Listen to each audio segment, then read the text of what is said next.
brand new day. Such a sun follow you.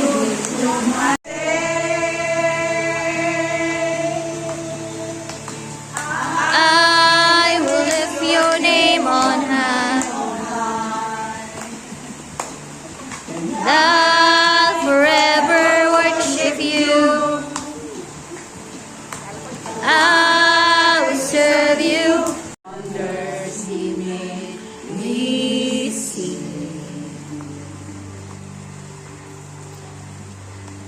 Oh God, reign forever.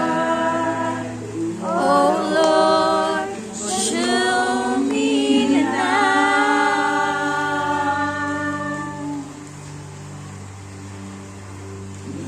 Christ is the strength of my heart that was wanting.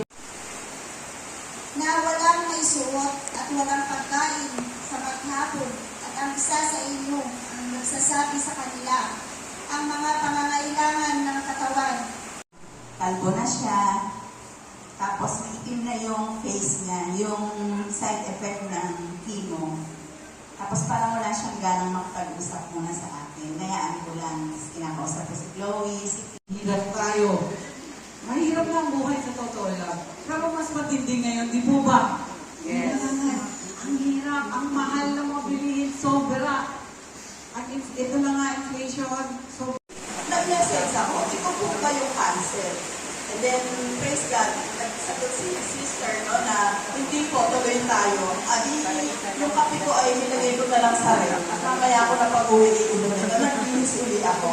Kaya lang, sorry mga sister, hindi na ako nakadaan. Wala akong nagdalang pata kasi hindi ako. Basta-basta ang binigay niya sa akin, hindi ko ma-explain sa ibang tao. Yung faith healing, binigay niya sa akin.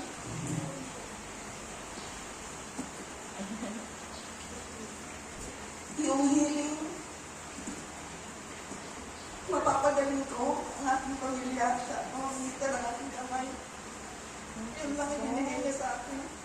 Siguro sa susunod, Taga saan? Nadala sa tiyera. Para alam nyo. Hindi, ang isi-share ko lang po, apat lang din mga dito. Kasi, ito na ako. Mababaw lang talaga ng luha ko, hindi ko makakasakit. pare-pareho tayo. Oo nga eh. Last, ano ba ito? Nakalimutan ko na eh. Makakalimutin din po ako. May talk po tayo na last na hindi talaga ako nakashare. Kasi masyado, kumbaga hindi naman tayo, parang ang bigat natin na wala akong maisip. Ang laging lang nasa isip ako. Kanina, ay kahapon pala tayo. Saan ba kaya tayo na ang lahat ng krus natin sa buhay, dalhin lang natin magaan ito. Amen? Kasi,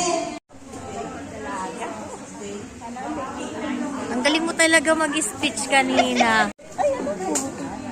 We will proclaim the saving Power of your name.